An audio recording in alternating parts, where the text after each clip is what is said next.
আসসালামু আলাইকুম। শুরু করছে অবরুদ্ধ নিষেধ উপন্যাস। লিখেছেন তেজস্মিতা মুর্তজা। পর্ব সংখ্যা ৩১। জয় কপালে হাত রেখে সালাম দিল মুস্তাকিনকে। মুচকি হাসল মুস্তাকিন। বসুন। হালচাল ভালো? খারাপ থাকার জন্য যে বিশেষত্বটা দরকার সেটাই আমার নাই। খারাপ থাকে ভালো মানুষেরা, আমি খারাপ মানুষ। অন্তু আবার এসে বসতে গেলে বাধা দিল জয়। উহু, ভেতরে যাও অর্মিন, দ্রুত তৈরি হয়ে এসো, তোমার এক্সাম আছে। অন্ত নিষেধ শুনেই বরং বসে পড়ল। দুটো এক্সাম, 11টা বাজছে। জয় ক্ষণকাল মেঝের দিকে চেয়ে থেকে বলল, আজ পরীক্ষা পিছিয়েছে, 12টায় পরীক্ষা। হঠাৎ? জয় বলল, আজ শেষ পরীক্ষা, ভার্সিটিতে কিছু ঝামেলা হয়েছে, পরীক্ষার সময় পিছিয়েছে। তো আপনি কথা এভাবে সবার বাড়ি বাড়ি ও হলে গিয়ে জানিয়ে আসছেন? তুমি অনুমতি দিলে তাই হবে। ভার্সিটির সব ছাত্রীগুলারে বিয়ে করব, এরপর সবার বাড়ি বাড়ি গিয়ে বলে আসব, একটু জামাই আদরও পাওয়া হবে। অনুমতি আছে, করে ফেলুন। মুস্তাকিন চুপচাপ বসেছিল। জয়ের মনে হলো তার ধারা এর চেয়ে বেশিক্ষণ ভদ্র আচরণ করা অসম্ভব। সে বিশাল বড় হেসে মুস্তাকিনকে বলল, তো মুস্তাকিন সাহেব, কি কাজে এসেছিলেন? সে যাক, আমার মনে হয় আপনার কাজ শেষ, এখন আসতে পারেন। আমার বউডার পরীক্ষা আছে তো, বাইর হইতে হবে। ফর্মালিটির চোটে উঠে যেতে পারতেছে না, ভদ্রলোকের মেয়ে তো, আপনি গেলে তবেই উঠে তৈরি হতো যেতে পারবে। অন্তত চোখ বুঝল, তামাশা তৈরি করতে জয়ের কোনো পূর্ব প্রস্তুতির দরকার পড়ে না। কিছুটা লেহাজ সংকোচ নেই তার মাঝে। কিন্তু আশ্চর্যের বিষয়, মুস্তাকিন খুব স্বাভাবিকভাবেই বের হয়ে গেল। জয় একাই বসে রইল। কেউ উকি দিয়েও দেখল না জয়কে সেই ঘরে। অন্ত কিছুক্ষণ পর তৈরি হয়ে সামনে এলো। তার চোখ ফোলা, নাক লাল হয়ে আছে, কেঁদেছে সে। বোরকা কই তোমার? চলুন, দেরি হয়ে যাচ্ছে। বোরকা পরে এসো, আমি বসছি। অন্ত খুব সাবলীলভাবে মাথা নেড়ে বলল, চলুন। জয়ের স্বর বদলে গেল। আমি উঠলে এমন এক থাপ্পড় মারবো, কান দিয়ে গলগল করে রক্ত বের হয়ে যাবে। আচ্ছা মারুন, তবে তাড়াতাড়ি। যত তাড়াতাড়ি মারা শেষ হবে আমরা তত তাড়াতাড়ি বের হতে পারবো। জয় উঠে দাঁড়ালো অন্তুর সামনে। বোরখা না পরে কি প্রমাণ করতে চাইতেছ? আমি কিছু প্রমাণ করতে চাইছি না, ওই দায়িত্ব আপনার ছিল, তা আপনি খুব ভালোভাবে পালন করেছেন, আর কিছু প্রমাণ করার নেই। এই শালীন মেয়ে, এই জন্য তুই ল্যাংটা হয়ে বাইরে যাবি? যার ইজ্জত নেই তার ইমান নেই, আর ইমান হলো পোশাক, সেই হিসেবে আমি ল্যাংটাই। তোর যুক্তিরে যদি আমি শালি, যা বললাম কর। যুক্তির সাথে খারাপ কাজ না করে তার প্রেক্ষিতে পাল্টা যুক্তি দিলেও পারেন। ঘরে পরপুরুষ ঢুকানো মেয়ে লোক বোরখার মতো সম্মানিত পোশাক পরবে না। জয় 4 আঙ্গুলে অন্তর গাল চেপে ধরল। আমার কোনো কর্মে আমার জীবনে আফসোস হয় নাই, তা করানোর চেষ্টা করলে মেরে পুঁতে রেখে যাব। আমার সামনে দুঃসাহস দেখিয়ে কম ভোগান্তি পোহাস নেই। আগে যেভাবে চলতি সেভাবে চলবি, বোরখা পরে আয়। এটা আমার বাড়ি, আম্মু ভাবি পাশের ঘরে আছে। আপনি আমার সাথে এমন করে তাদের কষ্ট দিচ্ছেন, শুধু শুধু আমার ভেতরে জেদ বাড়ছে, কি লাভ? জয় গাল ছেড়ে গলা চেপে ধরল 2 হাত দিয়ে। অন্তর শ্বাসনালী আটকে এলো। জয় বলল, তোর ভয় লাগে না আমাকে, না? কোনো একদিন একদম শ্বাস আটকে মেরে ফেলবো শালীর মেয়ে। আমারে কি বালবাটা মনে হয় তোর? আমি আমার মুখের ওপর কথা বলা সহ্য করা ভুলে গিয়েছি বহু বছর। কেউ কথা কয় না, সেই সাহস রাখিনি কারো ভেতরে। তুই বলিস, একমাত্র তুই। কেন, তোরে কি বেশি প্রশ্রয় দিই আমি? নয়তো ভয় লাগে না কে তোর আমারে? অন্তু কথা বলার প্রয়োজন মনে করল না। জয় নিজে গলা ছেড়ে দিল। অন্তুর চোখের শিরায় রক্ত উঠে এসেছিল। জোরে কয়েকটা শ্বাস ফেলল অন্তু। গলা শুকিয়ে গেছে, পানি খাওয়ার দরকার। অন্তুর বড় দুর্দিন এসেছে। তার আব্বুর ঘরে ঢুকে কেউ তাকে আঘাত করে, কিন্তু অন্তুর কান্না পেল না। অসহায়দের কাঁদতে নেই। সাদা রঙা একটা সালোয়ার কামিজ পরনে, সাদা ধবধবে ওড়না মাথায় গায়ে জড়িয়ে ফাইলটা হাতে ধরে এগিয়ে গেল অন্তু। গলাটা ব্যথা হবে খুব, কণ্ঠনালীতে চাপ লেগেছে, মাথায় চাপ অনুভব হচ্ছে। অন্তু গলির ভেতরের অনেকটা এগিয়ে গিয়েছিল। জয় বড় বড় পা ফেলে অন্তুর সামনে গিয়ে দাঁড়ালো। পেছনে গাড়ি দাঁড়ায় আছে, রাস্তাঘাটে মার খাস না আমার হাতে। অন্তু হেসে উঠল। হুস, রাস্তাঘাটে দেহ ব্যবসায়ী হিসেবে কত খ্যাতি অর্জন করেছি, কোনো হিসেব আছে আপনার? চারিদিকে তাকান, দেখেছেন জানালা দরজা সবকিছুর ফাঁকে জোড়া জোড়া চোখ আমায় দেখতে মগ্ন। মার খেলে কি? গাড়িতে যেয়ে বসো, হেঁটে যাব আমরা। রাস্তাঘাটে ধৈর্যের পরীক্ষা নিচ্ছিস? যতদূর পাড়ার রাস্তা দিয়ে হাঁটছিল, লোকে কেউ কেউ নিজেদের পায়ের কাছে থুতু ফেলছিল, ঘুষুর ঘুষুর করছিল। নষ্টামি করা স্বামী নিয়ে দেখো কেমনে ঢ্যাং ঢ্যাং করে রাস্তা বাইর হইছে। আর এই জয় ছেড়াটা এত শয়তান খাটাস ছেড়া। বিভিন্ন ধরনের কথা আসছিল। আজ আর শুধু অন্তকে বলা হয়নি, শুনতে হলো জয়কেও। জয়ের হাত পায়ে শিরশির করছিল। বেশ কয়েকবার অনিয়ন্ত্রণে চলে গিয়ে আবার সামলে নিল নিজেকে। মোড়ের উপর তারা দুজন দর্শনীয় বস্তু হলো সবার কাছে। লোকে গাড়ি থামিয়ে হলেও তাদেরকে দেখার সুযোগ হাতছাড়া করছে না, করা উচিত না। কদিন আগে জয় আমির নষ্টামি করে ধরা পড়ে এই মেয়েটাকে বিয়ে করেছে, দেখা দরকার। জয়ের ইচ্ছে করলো অন্তুকে জবাই করে ফেলতে। তার মনে হলো এই পরিস্থিতিতে ফেলার জন্যই অন্তু হেঁটে এসেছে। অন্তু একটা রিক্সা ডাকলো। ভার্সিটির গেটে নামিয়ে দেবেন। জয় লাফ মেরে উঠে বলল, থানার দিকে গাড়ি ঘোরান মামা। অন্তু তাকালো। জয় না তাকিয়ে বলল, তোমার পরীক্ষা দুটোই। তোমার পরীক্ষা দুপুর দুটোই। রাত 11টা, কনকনে শীতের রাতে খালি পায়ে মেঝেতে দাঁড়িয়ে থাকা সাহসিকতার ব্যাপার। তরু ভেতরে আজ সেই সাহস এসেছে। হু হু করে শীতল বাতাস নাকে মুখে ঢুকছে। তরু দাঁড়িয়ে রইল বারান্দার গ্রিল ধরে। তুলি ঘরের ভেতরে কোয়েলকে ঘুম পাড়াচ্ছে। জয় গান গাইতে গাইতে ঢুকলো। তুমি মা হারা ছেলের জাহানারা ইমামের 71-এর দিনকলি। তুমি নকশি কাঁথার মাঠের জসিমুদ্দিনের মুঠো মুঠো মাঠের ধুলি। তুলি গম্ভীর মুখে তাকালো। গান যখন ভুলভাল নিজের মতো গাইবি, তখন নিজে গান বানিয়ে গাইতে পারিস না? জয় আরো জোরে জোরে চেঁচালো, তুলি, ও তুলি, ও তুলি, তুলি রে তুলি, দোলনায় উঠে আমি দুলি, গাছের ওই ডাল ধরে ঝুলি। তুলি রেগে উঠল। চিৎকার করলে লাথি মারবো একটা। বের হ আমার ঘর থেকে, বাবু ঘুমাচ্ছে, যা বের হ। জয় বারান্দায় গিয়ে তরুর পাশে দাঁড়ালো। তরু চমকে উঠল। কিছু লাগবে আপনার? ডাকলেই তো হতো আমাকে। শোন তরু, তোকে এমন একটা যোগ্য পাত্রের কাছে বিয়ে দেব, তুই তখন আমায় ভেবে গান গাইবি। চলে গেছ তাতে কি, নতুন একটা পেয়েছি, সরকারি চাকরিজীবী। পোলের আলো এসে অন্ধকার দূর করেছে বারান্দার। সেই আলোয় তরুর ছলছলে চোখ দুটো সজল হয়ে উঠল। জয় গ্রিলের উপর একটা ঘুষি মারল। চোখের মায়া বাঁধার চেষ্টা? শিট ম্যান, বাধা পড়ার সিস্টেম নয় ভেতরে।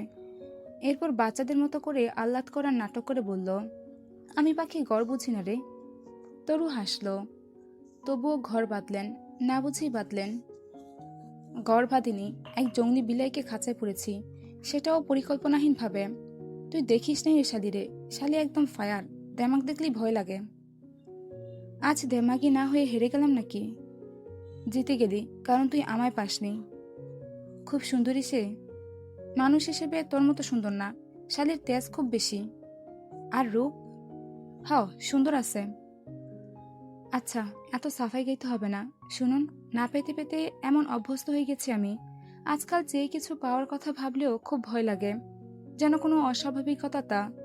ছোট থেকে বাপের আদর পাইনি, মায়ের কোল আঁচল কিছুই পাইনি, নিজের একটা ঠিকানা পাইনি। হুট করে আপনাকে পেয়ে গেলে সামলাতে পারতাম না। চা খাবেন আপনি? আদা চা খেতে ইচ্ছে করছে, আমার জন্য বানাতে যাচ্ছি। আপনার জন্য বানাবো? তরু চলে যায় জয়ের সামনে থেকে। জয় চুপচাপ দাঁড়িয়ে রইল। তুলি এসে বসলো পেছনে বেতের মোড়ায়। আজকাল জয়ের মনে হয় সে পাপ করে। আগে মনে হয়নি। আগে মনে হতো ওসব ক্ষমতা আছে, করবেই, এসব তার স্বাধীনতা।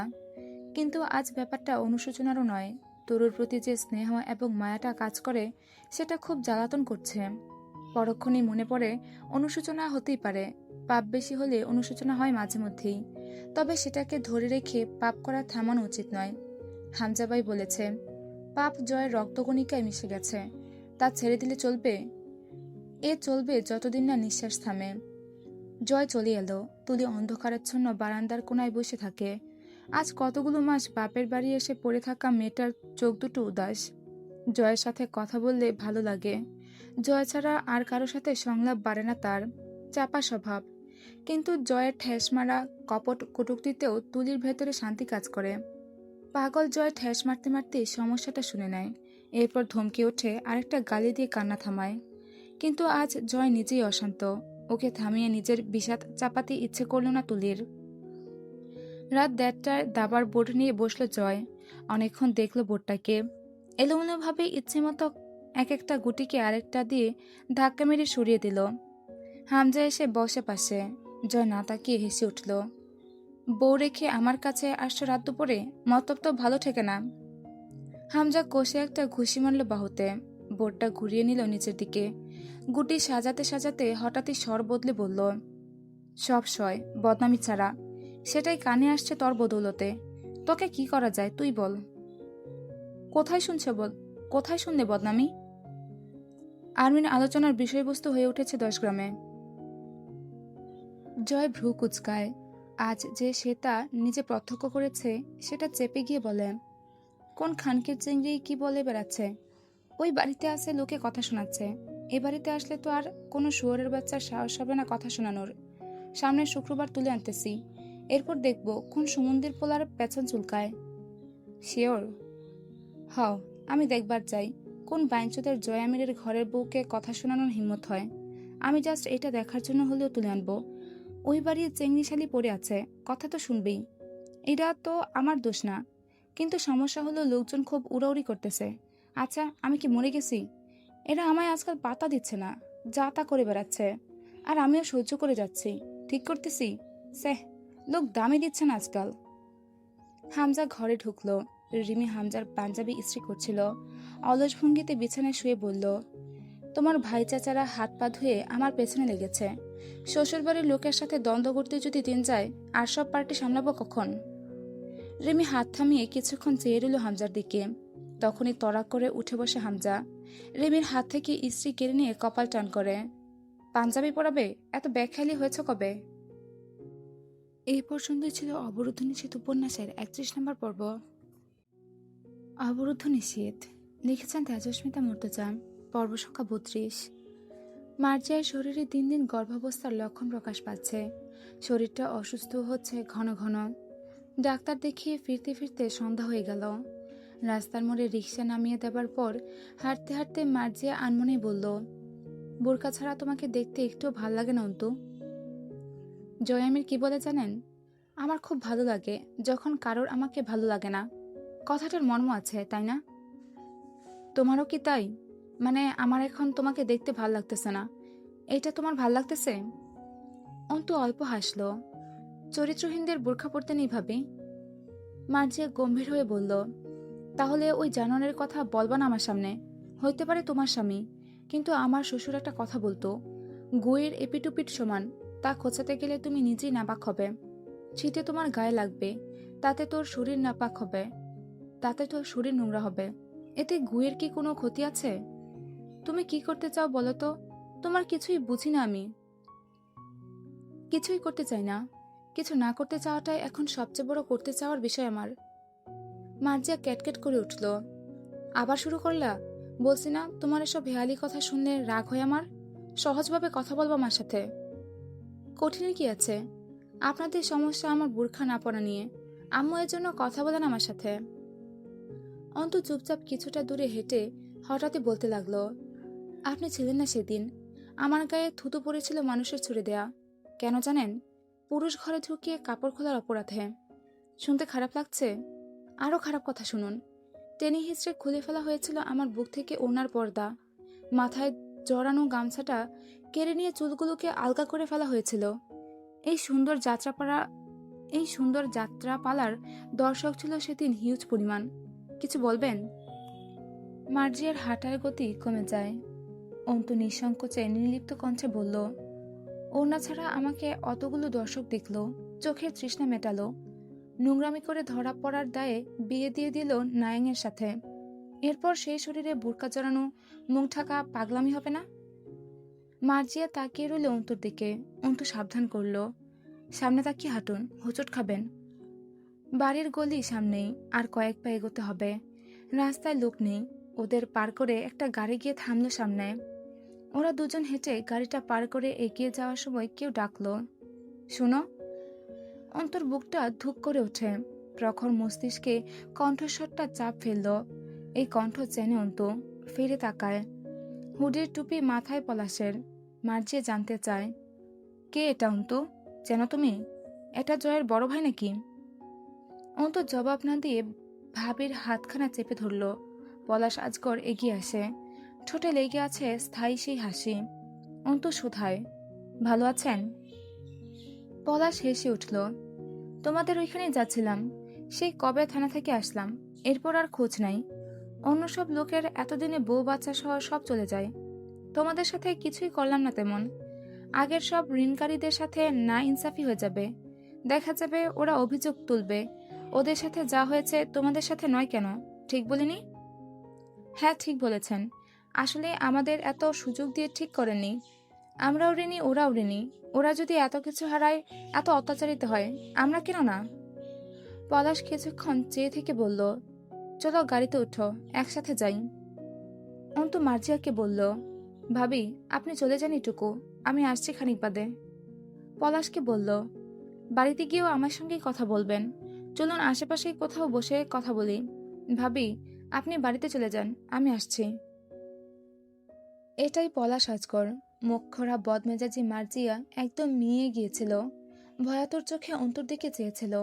অন্তু চোখে আশ্বাস দিয়ে বলল, যান, কিচ্ছু হবে না আমার।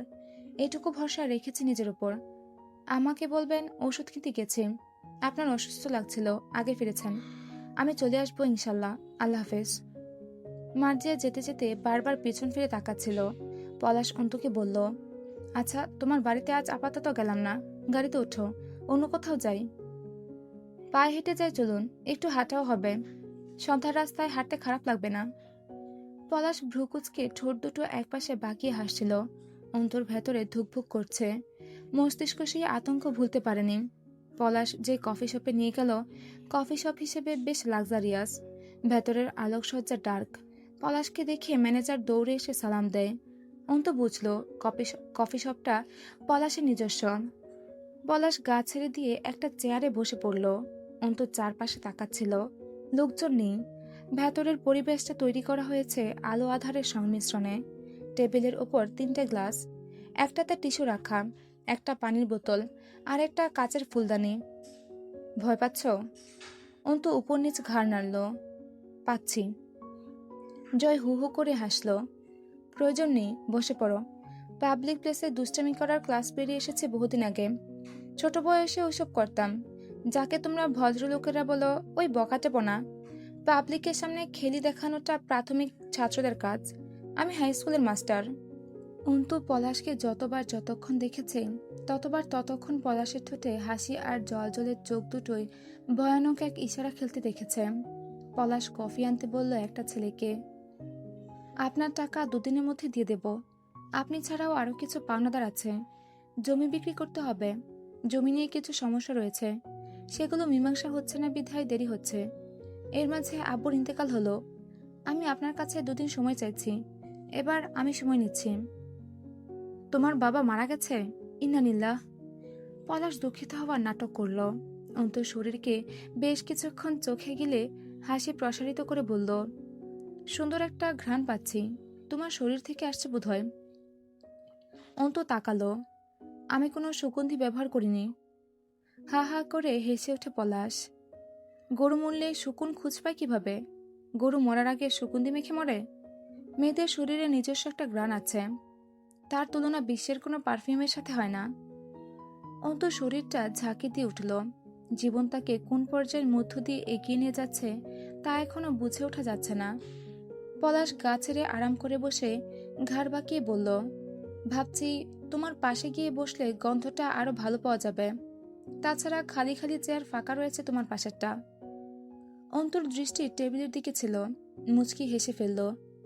শুধু ভাবছেন? এতটাও আশা করিনি আপনার কাছে। আপনার এতক্ষণে বসে পড়ার কথা ছিল, আপনার সাথে ব্যাপারটা মানায়। পলাশ ততক্ষণে উঠে দাঁড়িয়ে অন্তর দিকে ঝুঁকে আসে। চোখের পলকে অন্তর টেবিলের উপরে রাখা কাচের ফুলদানিটা তুলে কাঠের চেয়ারে আঘাত করল। সঙ্গে সঙ্গে ফুলদানি ভেঙে 3 টুকরো। হাতে থাকা টুকরোটা পলাশের গলায় উঁচু হয়ে থাকা স্বর্ণালীর উপরে ধরল। পলাশ চমকে গিয়ে ঝুঁকে পড়া থেকে সোজা হলে অন্তু উঠে দাঁড়ালো। ভাঙা কাচের চাপে পলাশের গলার চামড়া ছেদ পড়ে। কয়েক বিন্দু রক্ত বেরিয়ে আসে। ভুললে চলবে?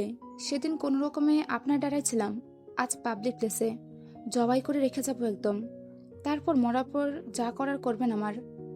জয় আমির আর আপনার মধ্যে ফারাক এটাই, জয় বেঁচে থাকা নিয়ে খুব বিরক্ত, মৃত্যুকে বোধহয় খুব একটা ভয় পায় না, কিন্তু আপনি মৃত্যুকে খুব ভয় পান।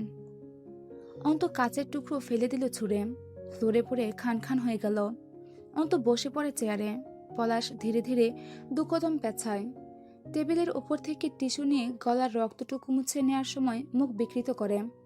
আচমকা রেস্তোরাঁ কাঁপিয়ে তোলে পলাশের ফেটে পড়া অট্টহাসির শব্দ। বাচ্চাদের মতো হাতে তালি দিল পলাশ। Mind blowing.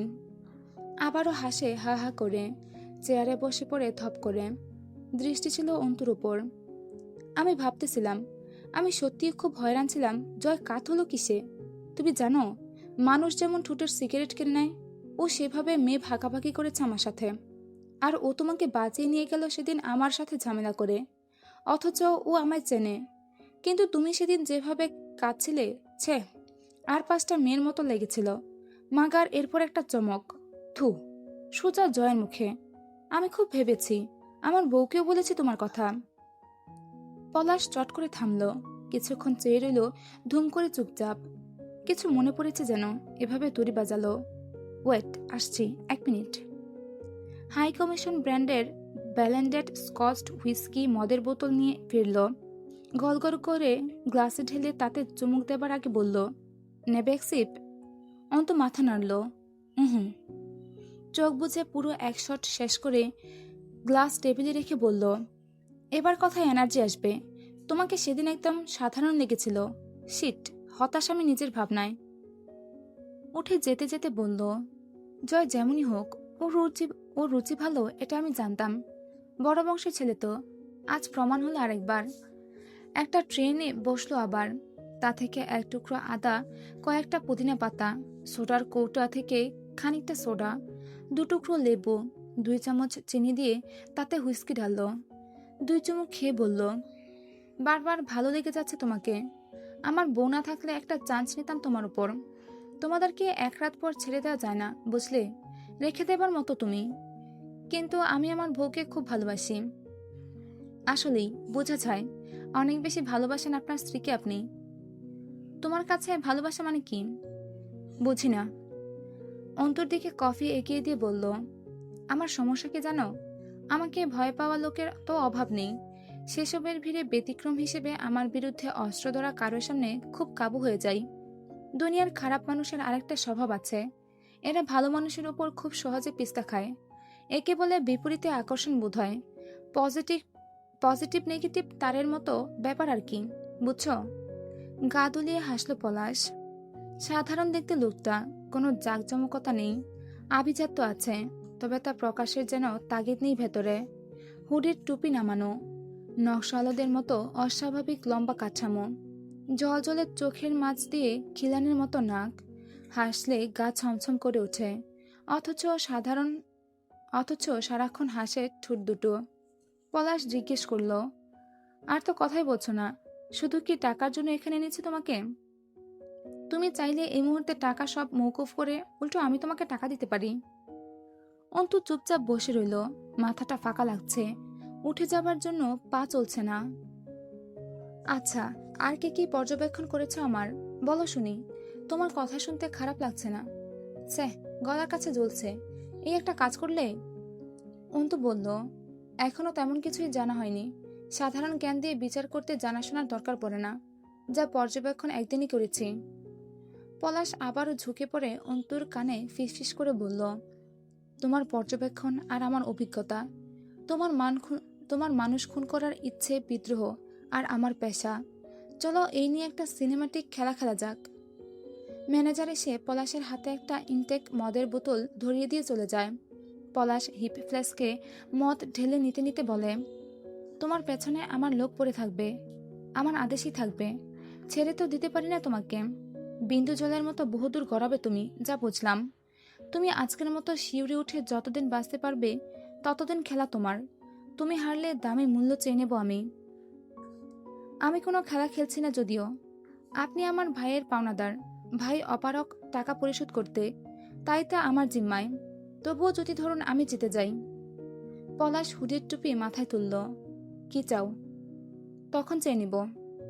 পলাশ মাথা দুলিয়ে হাসে। সাবধানে থেকো, আসছি, খোদা হাফেজ। কপালে তর্জনী ও মধ্যমা আঙুল ছেঁকিয়ে সালাম জানানোর ভঙ্গিমায় ইশারা করে মদের বোতলটা হাতে ধরে বেরিয়ে যেতে যেতে বলল, রুবেল, ম্যাডামকে কফি না খাইয়ে যেতে দিস না। সোমবার বিকেল 4টা।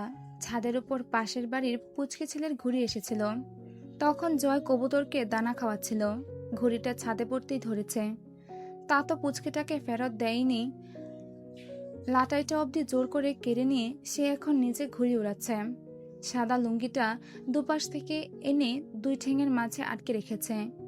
খালি গায়ে গলার লাল টকটকে চওড়া গামছা ঝুলছে, কিন্তু লুঙ্গি গামছার সাথে পায়ে কালো চামড়ার বেল্টওয়ালা ফ্ল্যাট স্যান্ডেল।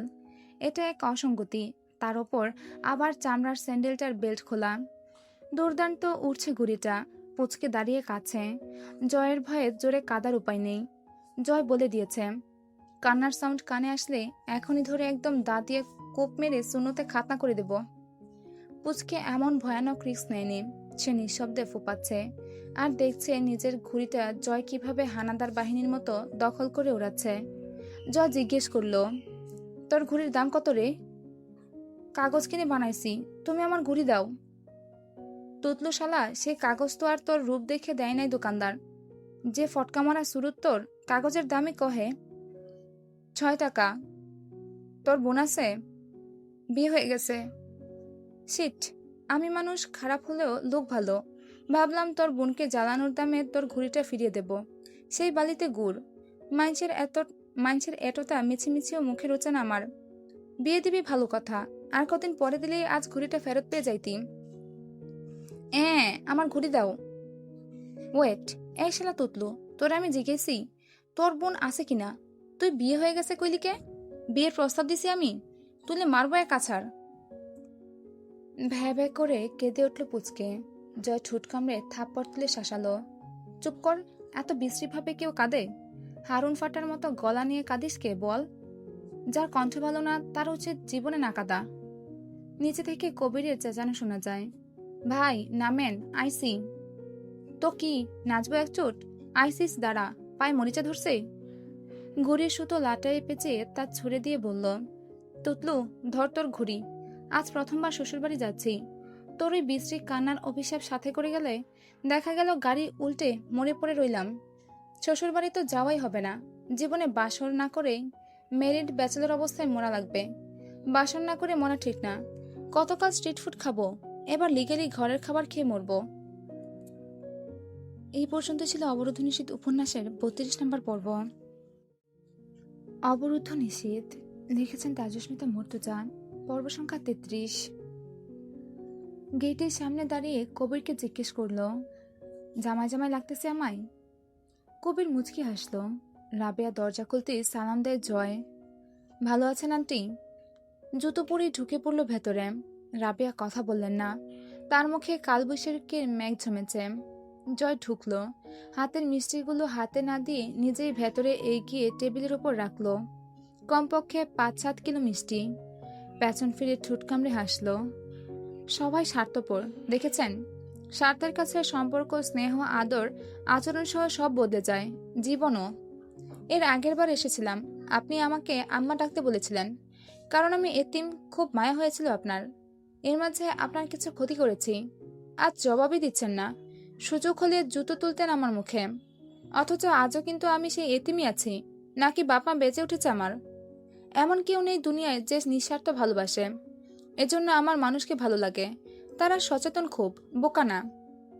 আপনাকেও ভালো লাগছে। বিকৃত মস্তিষ্কের জয়। তার যুক্তি ও ধারণা মানুষ সমাজে তুলে ধরার উপযোগী নয়। যার কাছে পাপকে পাপ মনে হয় না, সে পাপ এবং পাপের ঊর্ধ্বে।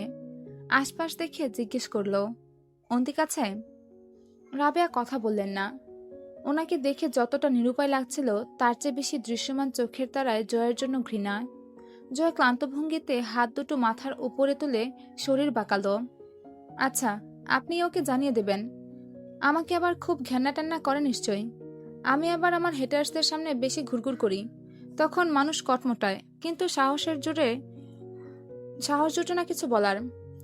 তখন নিজের শক্তিকে অনুভব করি, তখন আবার একবার বুঝি আমি শক্তিশালী। ভালো না ব্যাপারটা? অসভ্যের মতো অল্প হেসে সিরিয়াস হলো। কাহিনী হচ্ছে, আমাদের বাড়ির বউয়েরা বাপের বাড়ি পড়ে থাকে না। শুক্রবার আর্মিনকে তুলে নিতে আসবো। এখানে তেমন কিছু করতে হবে না। খুব বেশি লোক আসবে না বরযাত্রী হয়ে, যাদের না বললেই নয়। টুকটাক ভাই ব্রাদার আসবে কয়েকজন, 20-25 জনের মতো। আপনাদের কোনো ঝামেলা করতে হবে না। বৃহস্পতিবার বাজার পাঠিয়ে দেব। সকালে বাবুর্চি চলে আসবে। টুকটাক সহযোগিতা করলে ওরাই সব করে ফেলবে। রাবেয়ার চোখে মুখের বিরূপতা অগ্রাহ্য করে এগিয়ে গেল ভেতরের দিকে। ভেতরে ঢুকতেই থমকে দাঁড়ালো। পলাশের কাছ থেকে ফিরে এক গাথা কাপড় চোপড় ভাঁজ করতে লেগেছে অন্তু। পেছন ফিরেছিল। জয় ঠোঁট দুটো ফাঁক করে একটা ঢোক গিলল। নিয়ন্ত্রণহীন চোখ দুটো মাথা থেকে পা অবধি স্ক্যান করে অন্তুকে। ঠোঁট কামড়ে সামান্য হেসে ডাকল, ঘরওয়ালি। অন্তু পেছনে তাকায়। নির্বিকার নির্লিপ্ত চাহনি। পুনরায় নিজের কাজে মনোযোগ দেয়। জয় হেলে দুলে হেঁটে গিয়ে বারান্দায় দাঁড়ায়। ডাকটা শুনতে এমন লাগে, আরমেইন। অন্তু জবাব দেয় না। গলা উঁচিয়ে বলে জয়, সেদিন ঢোকার সময় তেমন একটা খেয়াল করি নাই। এসব পড়ে থাকা জমি তোমার বাপের নাকি? হলে অন্তত পক্ষে দত্তরটা ভালো পাবো। তোমাকে বিয়ে করার কিছু তো বেনিফিট হবে। ফোন ভাইব্রেট হচ্ছিল। নাক মুখ কুচকে রিসিভ করলো। সমুদ্রের পোলা, তোর বৌমারা সংবাদ দিলে একটা ললিপপ খাওয়াবো। রাহাত মিনমিন করে বলল, ভাই আমার তো বউ নাই, কিন্তু আপনার বউ মানে ভাবিজানরা নিয়ে কিছু বলার জন্য কল দিছি। জয় জবাব না দিয়ে শীষ বাজালো দুবার। আপনি কি গেছেন শ্বশুরবাড়ি? ভাবি বাসায় পৌঁছাইছে? জয় চুপচাপ কলটা কেটে দিল। রুমে এসে অন্তর বিছানার উপর টান টান হয়ে শুয়ে পড়ল জুতো পরা অবস্থায়। পাশেই বসে অন্তু মনোযোগ দিয়ে কাপড় ভাঁজ করছে। চোখ দুটো বুজে শান্তভাবে জিজ্ঞেস করল, কোথায় গেছিলে? ভাবিকে ডাক্তারের কাছে নিয়ে গিয়েছিলাম। আর কোথাও যাওনি কেন? পলাশের সাথে কফি শপে গেছিলাম। জয় চোখ বুঝেই হাসল নিঃশব্দে। হাসি মুখে বলল, কেন? সেদিন তোমায় মারা খাওয়া থেকে আমি বাঁচিয়েছি বলে বেঁচে থাকতে ইচ্ছে করছে না? দড়ি ছিঁড়ে মারা খেতে গেছিলে? নাকি পলাশ যা করতে গিয়েও ছেড়ে দিয়েছিলে সেদিন, তার বাকিটুকু উপভোগ করতে গেছিলে? এমন একটা অশিষ্ট নোংরা কথায়ও বিশেষ কোনো প্রতিক্রিয়া পরিলক্ষিত হলো না অন্তর মাঝে। যেন সে অতি স্বাভাবিক কিছুই শুনেছে মাত্র। অল্প হাসল। সবার চরিত্র তো আর আপনার মতো ময়লা দুর্গন্ধে জড়ানো না। আপনার আর আমার কোনো তুলনা হয়? আপনি হলেন নর্দমার জন্মানো পতঙ্গ। আমি মনে হয় অত খারাপ না, ঠিক না? জয় সম্মতি জানালো, ঠিক। তবে একদিনেই আমার সব পড়ে ফেলবে? নিজেকে লিখতে বহু বছর লাগিয়েছি আমি। একদিনে গড়িনি নিজেকে, অথচ তুমি আয়ত্ত খুব দ্রুত করে ফেলছ আমায়। নট ফেয়ার ঘরওয়ালি। অন্তর মন বিদ্রোহ করে ওঠে। আপনার মতো নিচু মানের উপন্যাস পড়ার আমার রুচি কোথায় জয়ামির? কথাগুলো চেপে জিজ্ঞেস করল, মহাভারত পড়েছেন? পুরোটা পড়িনি। শকুনি মামা নিশ্চয়ই আপনার খুব প্রিয়। দুর্যোধনকেও ভালো লেগেছিল। স্বাভাবিক। আসল কথা বলো। শকুনি মামা বলেছিলেন, সুগন্ধ দুর্গন্ধ এবং মানুষের স্বভাব কখনো লুকায়িত থাকে না। অর্থাৎ এগুলো আবিষ্কার করার জন্য বেশি খাটুনি করার প্রয়োজন নেই। যার কাছে জানেই সে তার মর্যাদা বা কুফল কিছুই বোঝে না।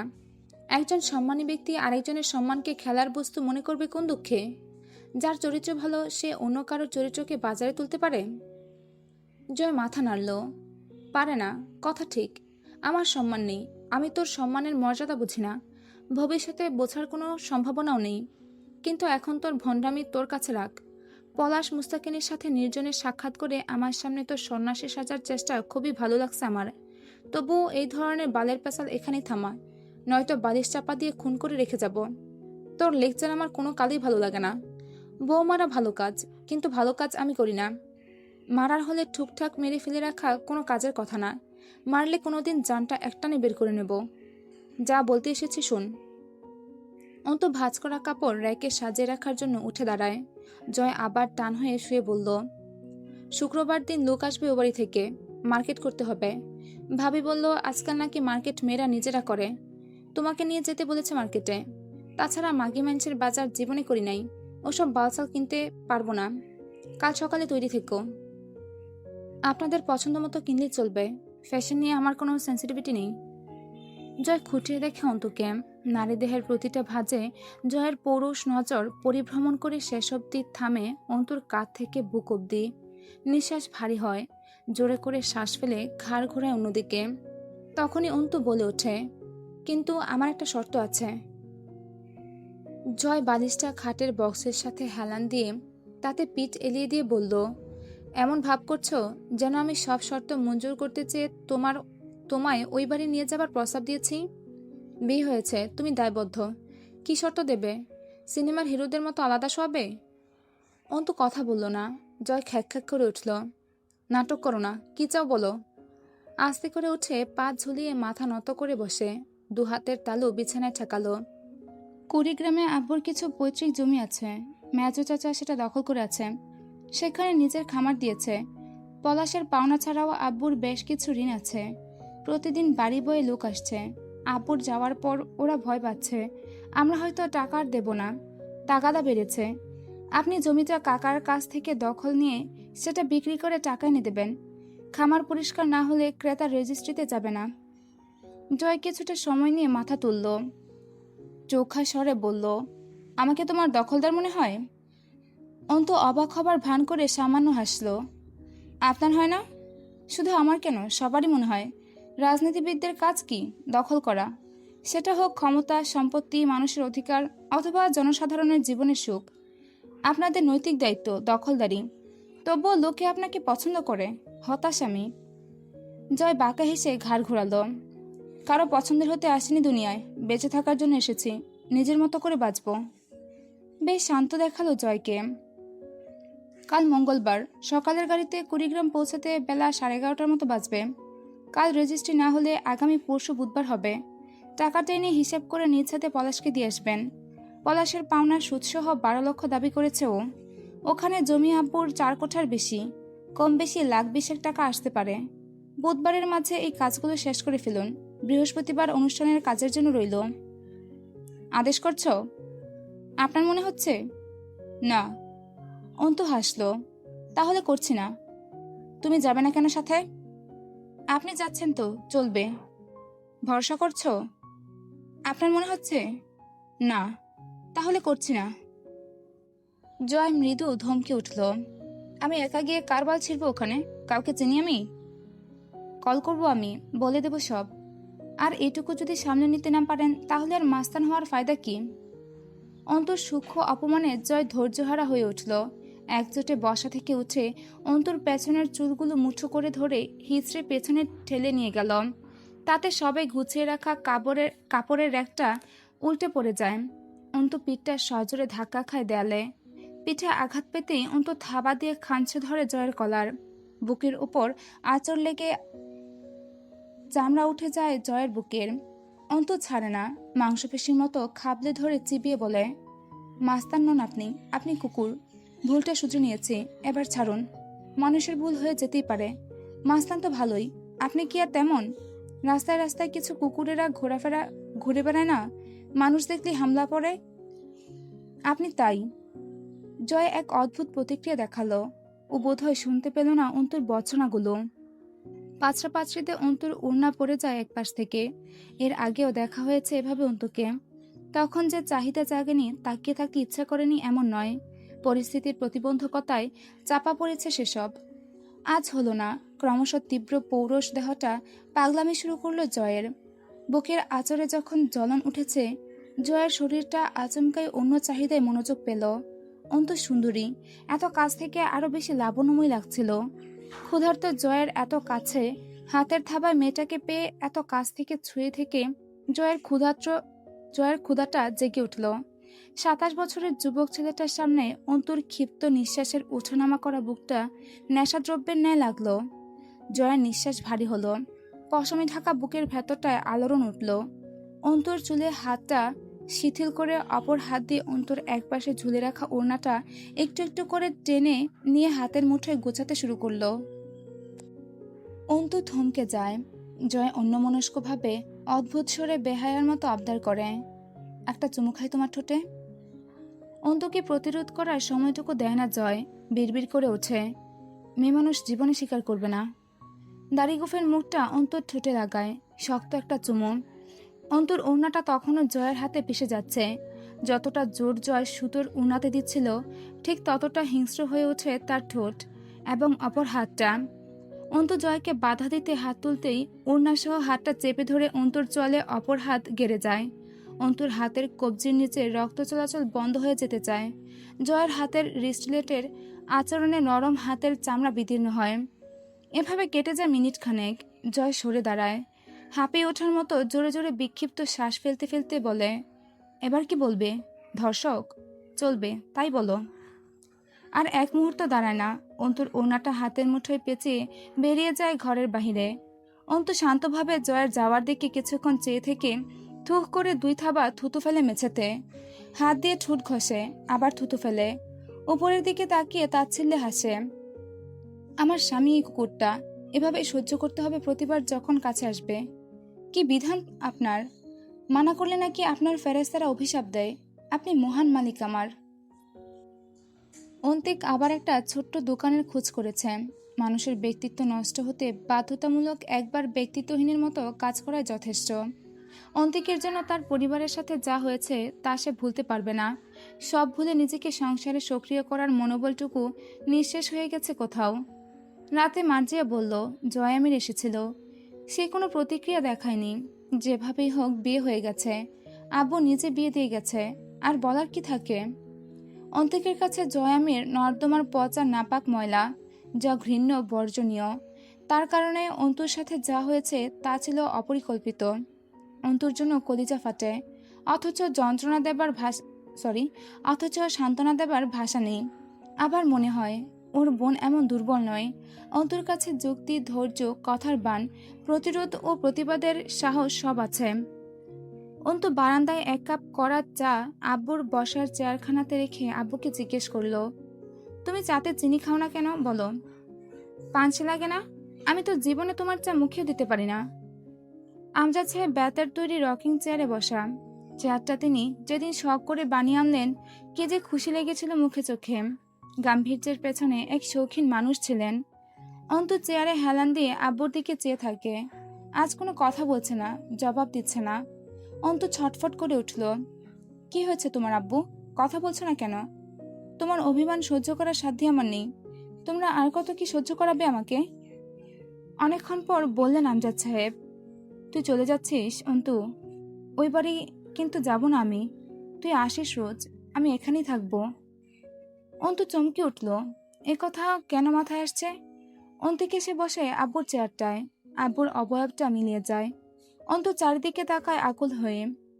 অন্তিক জিজ্ঞেস করল, চাটা আমি খাবো, একটু চিনি নিয়ে দিবি? 2 ভাই বোন অনেকক্ষণ চেয়ে থাকে একে অপরের চোখের দিকে। ঘোর নীরবতা কাটে ততক্ষণ। অন্তু পরে উঠে দাঁড়ায়। ছোট চিনির কৌটা এনে 2 চামচ চিনি দেয় অন্তিকের কাপে। অন্তিক যেন লজ্জিত বোধকে পাত্তা না দিয়ে বলে, চা আব্বুর জন্য বানিয়েছিলি তাই তো? বড় ভাই বাপের মতো হয়, চাটা খাওয়া খুব বেশি অসঙ্গতি হবে না। আমি তোর তেমন ভাই নই অবশ্যই, ঠিক বলেছি? এমন এমন ভং ধরিস কথাবার্তায় যেন খুব শিক্ষিত আর বিজ্ঞ তুই। অনার্স পাস নাই করতে বরের মালা গলায় তুলেছিস। আমার সামনে বুজুর্গি কথাবার্তা বলতে আসবি না, বিরক্ত লাগে। অন্তর ঠেস মারা কথাতেও অন্তিক হেসে ফেলল। পাপ আর বিদ্যুৎ প্রথমে এদের নিজেদের বাপকে মারে শুনেছি। আমার পাপও ছাড়েনি আমায়। অনেকক্ষণ মাথা ঝাঁকিয়ে চুপচাপ বসে থেকে বলে অন্তিক, পলাশ কি করেছিল তোর সাথে? পলাশের ব্যাপারে কিছু জানিস? এমন কিছু যা জানা উচিত আমার? প্রসঙ্গ এড়িয়ে নিজে প্রশ্ন করল অন্তু। সকাল 11টার দিকে অন্তিককে সাথে নিয়ে অন্তু রওনা হয় মুস্তাকিনের ফ্ল্যাটের উদ্দেশ্যে। আয়নার সামনে দাঁড়িয়ে চুলগুলো হাতে খোপা করার মুহূর্তে রাবেয়া রুষ্ট কণ্ঠে বললেন, বুরকা ছাড়ছিস? এমনি চলাফেরা করে মেয়ে মানুষ? জাহান্নামী হয়ে গেছিস তুই? আল্লাহরে ভয় লাগে না? বেপরদা বেহায়াদের মতো চলাফেরা করতে শিখছিস? অন্তু খোপাতে ছোট্ট ক্লিপ লাগাতে লাগাতে বলে, কিসের পর্দার কথা বলছো আম্মা? বেশ্যার শরীরে বুরখার পর্দা? যে মেয়ে পুরুষ ঘরে ঢুকায় তার পর্দা? মাঝে দাঁড়ানোর মতো হাত নাড়ে অন্তু। মূর্খ তুমি। মনের সান্ত্বনায় পর্দা করে রাস্তায় বের হয়ে মানুষের যে নোংরা ভাষাগুলো শুনবো, তাতে পাপ বাড়বে আম্মা। কি বলতো, মানুষের আসল পোশাক সম্মান, তা আছে আমার? কাপড়ের পোশাকে শরীর ঢাকলেই কি আর না ঢাকলেই বা কি? নেহাত সভ্যতার খাতিরে পোশাক পরা, যখন সম্মানের ভূষণ দেহ থেকে খুলে পড়ে গেছে, কিসের পোশাক গায়ে চড়াবো? লোক দেখানো হয়ে যাবে না? আর ওটাকে রিয়া বলে, যা হারাম। ওষুধ খেয়ে নিও, বের হচ্ছে। মুস্তাকিন থাকে দিনাজপুর বাসেরহাটের ঢাকা দক্ষিণ রোডের মিসরাউদ্দিন সরণিতে। ফ্ল্যাট বলতে 6 তলা বাড়ির এক ইউনিট। মুস্তাকিনের ঠোঁটের কোণে সেই মুচকি হাসি ঝিকমিক করছিল। নিজের হাতে নাস্তা বানিয়ে আনলো। সোফায় বসে বলল, কি ব্যাপার, রাস্তা ভুল করে? প্রয়োজনে। মুস্তাকিন হাসল। প্রয়োজন ছাড়া মানুষ নিঃশ্বাসও ফেলত না। নেহাত বেঁচে থাকার প্রয়োজনে মিনিটে কম বেশি 20 বার শ্বাস প্রশ্বাস ফেলে। কি প্রয়োজন এসেছেন? চুপচাপ তাকিয়ে রইল অন্তু। মুস্তাকিনকে ওর কোনোদিন সাধারণ কেউ মনে হয়নি। কিছু একটা আছে লোকটার মাঝে, কিছু একটা। সে কিছু একটা যে কি তা আন্দাজ করা দুঃসাধ্য যেন। লোকটা যে কোনো পরিস্থিতিতে অস্বাভাবিক রকমের শান্ত থাকার বিশেষ গুণ সম্পন্ন। মুস্তাকিন হাসল। উকিল হবার আগে যদি এভাবে স্ক্যান করেন, এনার্জি লস ম্যাডাম। এই জহুরি দৃষ্টিকোণে বাঁচিয়ে রাখুন, এই জহুরি দৃষ্টিকোণকে বাঁচিয়ে রাখুন। আপনার ভবিষ্যৎ পেশায় অতি প্রয়োজনীয়। এখনই খরচা করবেন না অপ্রয়োজনে। লোকটা হাসে বেশি। তো আপনি বলছেন আপনাকে নিরীক্ষণ করার প্রয়োজন নেই? নিজেকে খাঁটি বলছেন? ফের হেসে ফেলল মুস্তাকিন। খাঁটি? সে তো স্বর্ণ হয় না। 24 ক্যারেটকে লোকে খাঁটি স্বর্ণ বলে জানে, অথচ এটা জানে না স্বর্ণে খাদ না মেশালে গহনা তৈরি করা যায় না। স্বর্ণ নরম ধাতু, ওতে খাদ না মেলালে তা দিয়ে অলংকার গড়া যায় না, গড়লেও তা মজবুত হয় না। আর খাদ মেশানো স্বর্ণ কখনো 24 ক্যারেট হয় না। অন্তু চোখে হাসল। অর্থাৎ খাঁটি মানুষেরা দুর্বল, তাই না? আমিও বুঝি আজকাল। আমি একটু ব্যাকডেটেড মানুষ। কফিতে তৃপ্তি কম পাই। চা ভালো বানাতে পারি, টেস্ট করে দেখুন, নয়তো পরিশ্রম বৃথা যাবে। কথা শেষ করে নেব, ঠান্ডা হোক। আপনি আমায় পলাশের ব্যাপারে বলুন, কিছু লুকাবেন না, এবং এটা জিজ্ঞেস করবেন না কেন জানতে চাইছি। আপনার উকিল হওয়াও ঠিক আছে, শুনানি পেশ করায় খুব দক্ষ হবেন, তবে রাজনীতিতে গেলে ভালো হতো। কথার ভাষণেই পার্টি আপনার, ভালো কথা জানেন, খুব সাজানো। অন্তু চুপ রইল, অন্তিক দর্শকের মতো বসে আছে, দৃষ্টি অন্তুর মুখের দিকে, যেন মনেই নেই এমন ভঙ্গিতে মুস্তাকিন জিজ্ঞেস করল, এটা কত সাল চলছে যেন? অন্তু জবাব দিল, 2014 চলছে। রাজনৈতিক নেতাকর্মীদের মাঝে পরস্পরের সম্পর্কগুলো যেমন উপরি হয়, ঠিক তেমনইভাবে রাজনীতিতে থাকতে গেলে বিভিন্ন ধান্দার বিভিন্ন ধরনের লোকের সাথে লেওয়াজ করে চলতে হয়। সেভাবেই একটা লেওয়াজ ছিল হামজা ও জয়ের পলাশের সাথে। হামজা পলাশের সমসাময়িক জুনিয়র। পলাশ হাজী মুহাম্মদ দানেশ বিশ্ববিদ্যালয় থেকে অনার্স পাশ করে বেরিয়েছে প্রায় 8 বছর আগে। ভার্সিটিতে থাকাকালীন সে ছিল ওখানকার ছাত্রদলের এক সাধারণ সম্পাদক, অথচ ভার্সিটির পাঠ চুকিয়ে বের হতেই সে ছাত্রদল থেকে একদম অব্যাহতি নিয়ে নিল। ব্যবসা শুরু করলো নিজের। ধীরে ধীরে চাচা অর্থাৎ রাজন আজগরের সাথে মিলে হয়ে উঠল বিশিষ্ট এক সন্ত্রাস, সাথে মহাজন ব্যবসায়ী। সে সামলায় এখানকার কারবার। ঢাকাতে আছে রাজন আজগর। পলাশ রাজনীতি ছেড়েছিল, এর অবশ্য একটা কারণ আছে। ওর অনার্স ফাইনাল ইয়ার পরীক্ষার আগে একটা ছাত্র সংগঠন নির্বাচন অনুষ্ঠিত হয়েছিল। তার আগেই এক নোংরা কুকর্ম করে ফেলেছিল সে। এক গরিবের বউকে ক্লাবে তুলে এনে ধর্ষণ ও শারীরিক নিপীড়ন করে ছেড়ে দিয়েছিল। সেই মহিলার পরেও তার বিরুদ্ধে ছাত্রী হোস্টেলের কোনো ছাত্রীকে এমন কিছু করার অভিযোগ উঠেছিল। এরপর ছাত্র সংসদ থেকে বের হয়ে আসতে হলো তাকে। এই ক্ষোভে রাজনীতি ছেড়ে সন্ত্রাসনীতিতে যোগ হয়ে যায় সে। মানুষকে টাকা ধার দিয়ে তার সুদের ব্যবস্থা রাখে না, পরে বাড়ির মেয়েরা তার শিকার হয়, যা অন্তুর সাথে হয়েছিল। জয় জানে সবই, কিন্তু সে জানতো না অন্তুদের মতো রক্ষণশীল পরিবারের কেউ পলাশের কাছে ভিড়বে। পলাশ ছাত্র রাজনীতি থেকে বেরিয়েছিল কেবল নিজের অমানসিক মস্তিষ্কের চাহিদাগুলো চরিতার্থ করবার জন্য। দিন দিন এত শক্তিশালী হয়ে উঠেছিল সে, তার শক্তির নিচে অল্প জায়গা পেলেও তা যে কারোর জন্য বিশাল ব্যাপার। তবে ওকে দেখলে ওর শক্তি সহজে আন্দাজ করার জন্যই। খুব ঠান্ডা এবং সাধারণ চলন ওর। চালচলনে খুব সাধারণ এবং আকস্মিক গুপ্ততা আছে। ওর যে মাথায় দোষ আছে ওইটাও ওর শিকার ছাড়া কেউ ধরতে পারবে না। তবে 4-5 বছর আগে পলাশের জন্য চারিপাশটা এতটা অনুকূল ছিল না। প্রশাসন পুরোটা মরেনি তখনও। সাল 2010-এর শেষের দিক। রাজনৈতিক বিপর্যয় পুরো দেশ জুড়ে। বঙ্গবন্ধুর হত্যা মামলায় রায় কার্যকর হলো। আরেক দফা যুদ্ধাপরাধীদের বিচার হলো। বিএনপি নেত্রীর নিবাস পরিবর্তন। তখন দেশের অবস্থা খুব উত্তেজিত। সেই সময় হামজা কেবলই মাথাচাড়া দিয়ে উঠেছিল রাজনীতিতে। তার সাথে ভাবটা পলাশ ঘরে তুলেছিল নিজের সুবিধার্থে। এরপর থেকে দুই পক্ষ পরস্পরের জন্য ব্যাকআপ সাইট হয়ে গেল। কিন্তু মাঝার তখন জয়ের বিপরীতের ভার্সিটির ছাত্র সংসদ থেকে ছিটকে পড়ার শোকে হতবিহ্বল। অথচ হামজার জনপ্রিয়তা তুঙ্গে। তার বিপক্ষে সরাসরি লড়ার হাত কোনোদিনই শক্ত হয়ে ওঠেনি মাঝারের।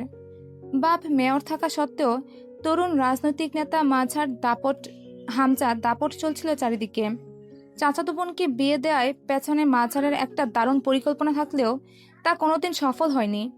হামজা ঠিক যতটা চতুর তেমনই ভয়ানক। সে নিজের অর্জনের ভাগ দেয় না কাউকেই। পলাশের সাথে নিয়মিত উঠা বসা শুরু করলো। এরপর সমস্যাটা তৈরি হয়েছিল হামজা ও জয়ের বেপরোয়া চলন নিয়ে। মাঝার পলাশকে খুব মান্য করে চললেও জয় আর হামজার কাছে পলাশ তেমন একটা আধিপত্য বিস্তার করতে পারেনি কোনোদিন।